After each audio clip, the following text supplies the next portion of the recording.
In this video I thought I would take a trip to some local sort of obscure landmarks or monuments, whatever you want to call them, some of which I've never been to, and some of them have got quite interesting backstories, so I'll bring you along with me, well, this camera, and let's go and take a look.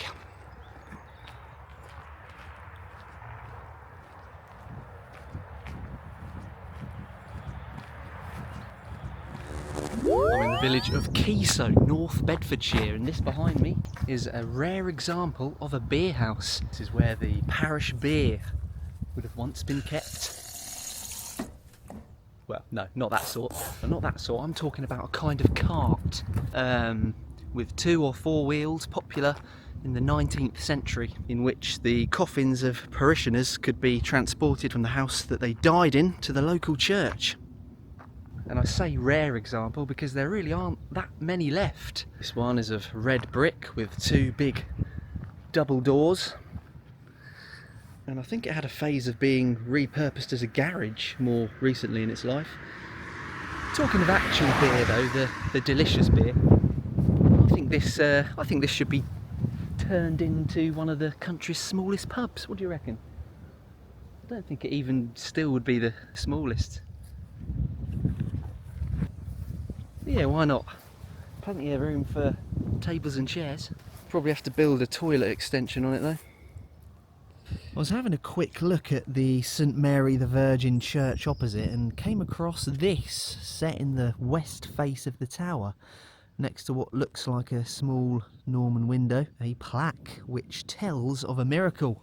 In 1717, a man named William Dickens, then aged 32, was in the middle of some pointing work on the steeple when he then, quote, fell from the ridge of the middle window in the spire over the southwest pinnacle. He dropped upon the battlement and there broke his leg and foot. God, broke. Was that how they spelt some of these words in the 1700s? I thought they were, by that point, they were pretty much spelling things the same as we do now in the modern era. So was this person just slightly illiterate? Was it done on purpose? I don't really know. He then fell all the way to the ground. So we're talking, what, probably 70, 80 foot? And he survived. Just went on to live another 41 years. Flippin' heck. Wonder how much truth there is to that.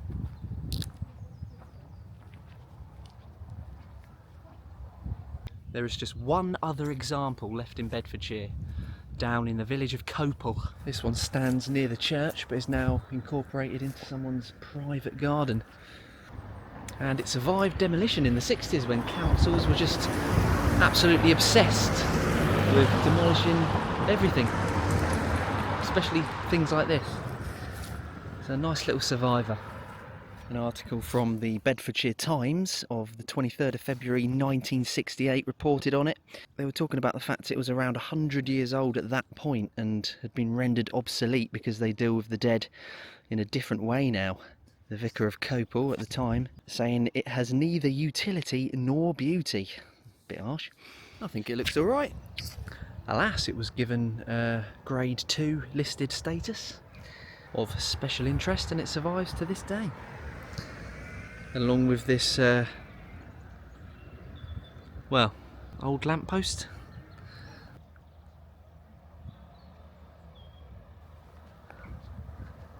That actually reminds me of another type of building, a lockup, which has brought me over to Cople to look at the old village lockup and pound, which used to house the village scallywags, mostly in the 18th and 19th centuries, when villages like this one struggled to police petty crimes. The main building would imprison the troublemakers until they'd calmed down. You'd be sitting in there and you'd then be required a lot of the time to pay a fine, a payment to be released. And this pound here would keep escaped or stray animals, and again, if you wanted your animal to be released, they would only be released upon payment. Yeah, it's definitely not used for that anymore. This one is early to mid 1800s, but there are older ones around.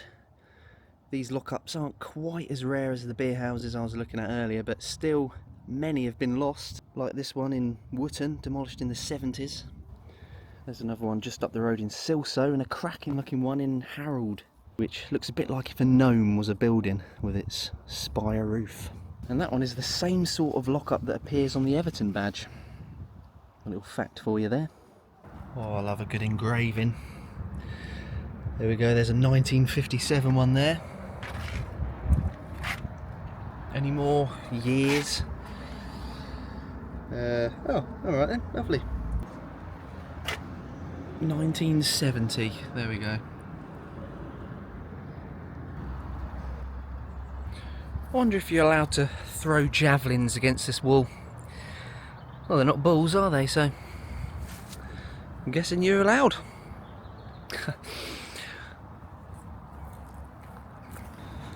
You've got the Green Man opposite, a historic pub which was the victim of arson in 2022. It was predominantly a restaurant for a few years, but then became a pub once again in 2022. Until some twat just decided to walk in and set fire to it. And 8 people who were in the pub at the time had to be taken to hospital. But yeah, a 1700s building that is. And it looks like they're able to bring it back to life though, which is good, but not as a pub unfortunately. It's going to be luxury apartments according to this, but only for silhouetted people apparently. I mean, signs like this, I mean, it's just inviting me in. I just want to have a look to see what's in there. If they wrote something like, oh well, rather you than me, then maybe I'd think, oh actually, oh, okay, better not be setting foot in there. Yeah, you might be right. But no, I just want to go in there looking at that. See, look, now I'm just gagging to park on the grass verge. Oh, it needs to be more off-putting, more ominous to make me not do that. Over to the next one then, one in Bedford.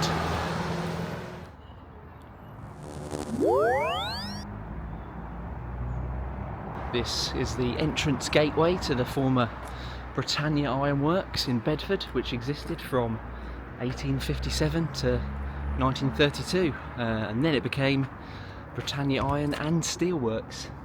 The final cast was struck in 1993, and then most of the other buildings were demolished, apart from this, the Victorian arched gateway. For some reason though, you can't actually walk through it anymore. You could up until recently, but now there's just this anti-climb paint riddled fence. Bizarrely. Maybe they need to do work to it, I don't know. Maybe it's deemed unsafe. Well, sort it out. It's flanked by 2 lodges. I'm surprised these haven't been converted into novelty Airbnbs, which usually happens to this type of stuff. And the arch is so iconic that you can actually buy coasters with it on. Mugs, tote bags.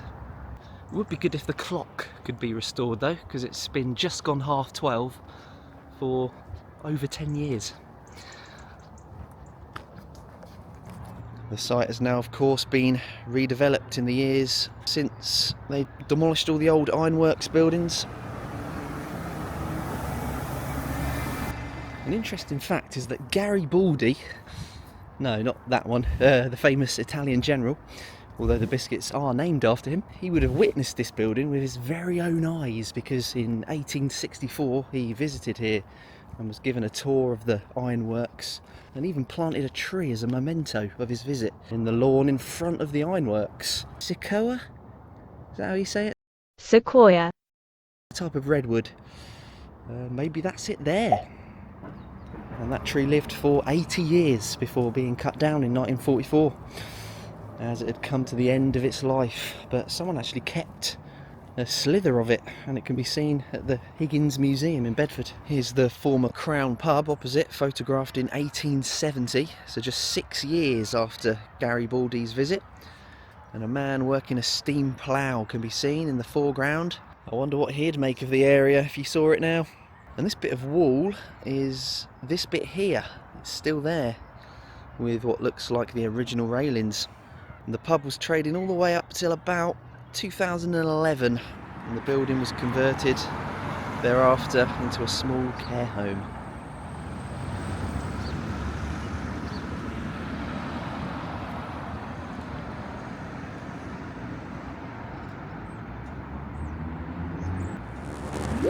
This is an anti-nuclear monument built by protesters in the 1980s when the government announced that they were planning on building a nuclear waste dumping ground on land behind it, the former Elstow Storage Depot, an area which in 1942 began as a filling factory where workers, mostly female here, would fill and pack munitions for the ongoing World War II.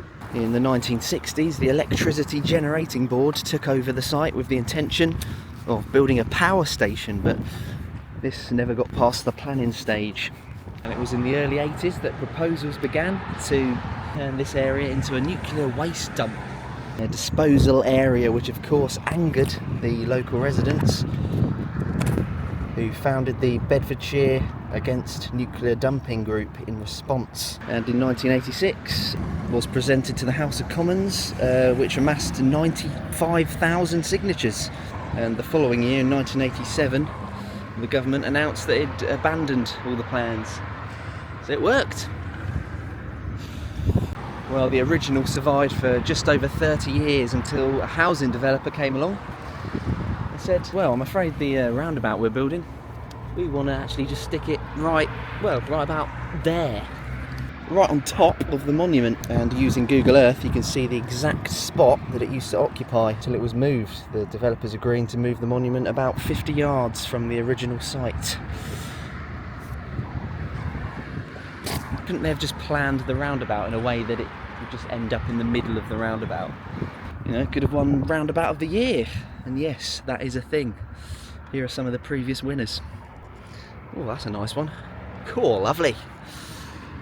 So does that mean that this one is a fraud? Is this just a mere replica of the original? Because when you look at the bricks, I'm not sure if they are the original bricks. I mean, this probably is. This plaque here, Pilgrims Protests. I like that. I think that's probably original. That no with the nuclear symbol on it, I'd say that probably is. Maybe the slab on top. But when you look at these other bricks close up, have they been pressure washed or are they just replacements? Where are the original bricks? I suppose they were maybe worn out, but yeah. Does anyone hate these flags, by the way? Well, if I was buying a house around here, I'd just think I was buying a house in like Pontins or something. What is that all about? Just it's a bit pretentious, I reckon. Come on, it's ruining this absolute landmark here. Apparently there was a time capsule included when it was first built, which has also been moved with the rest of the structure, including an additional time capsule which was added in 2017 when it was moved over here. Anyway, there we go. This, well, the original, is a very vivid memory from my childhood. I must have been up and down this road hundreds of times. Got time for another one then?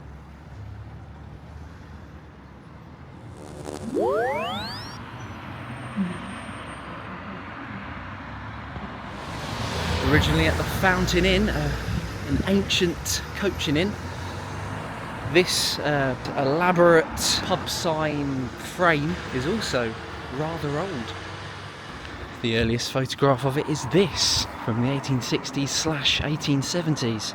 Then the pub sign to the Fountain, which stood on the corner of Cardington Road and St John Street. This pub was later rebuilt and survived until 1967, when it was demolished. The 60s? Oh, surely not. With the ornamental ironwork frame of the pub sign taken to the Fox and Hounds in Goldington Road, where it remains, but the pub now stands closed. Obviously, because of this, there's a chance it will not open as a pub again. I mean, obviously I hope it does, But if sadly it becomes flats or something, then, well, people of Bedford, this piece of history here is under threat. So maybe we need to try and get it moved to another pub in Bedford to give it a new lease of life. Because otherwise, you know, I'm not too sure many people will realise its age, and you never know the intentions of developers. They would probably just condemn it to the scrapyards. I mean, if it stays a pub, then fantastic. Another thing I want to add about pub signs is that, don't you think modern pub signs are just a bit crap? In my eyes, pub signs are meant to be an impressive visual representation of the pub name and origin. And when you get some before and afters together, it's just a bit, well, baffling to me, really. They swap it for just bland text. You know, text that's on the facade of the pub to begin with. Anyway, I could go on for hours about this and pubs and stuff, but if I came up to two pubs opposite each other and I had the choice of this one or this one, just based on the pub sign, then, well, I'm going in this one. It's as simple as that. Anyway, there's just one more place I want to look at that I think is in theme with pubs. Let's go.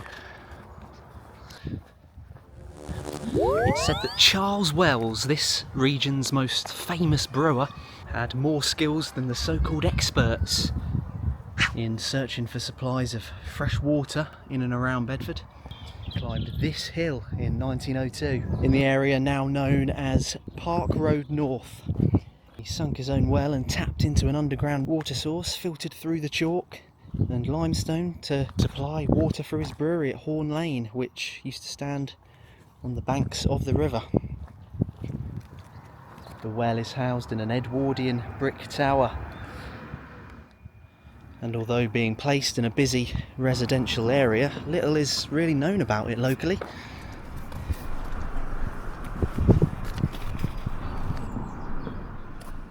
I remember coming on a few school trips to the nearby Robinson's Pool, and I always used to know that we were nearby when the tower came into view. Well, there we have it then. That was Charles Wells's, well. You can see the emblem there to show that it was built by Charles Wells. And it should say 1902. And you can still see it on various pubs in the area. Ones that are still going and ones that are closed. One of which is just down this road. And what a pub it is. The Kent Arms.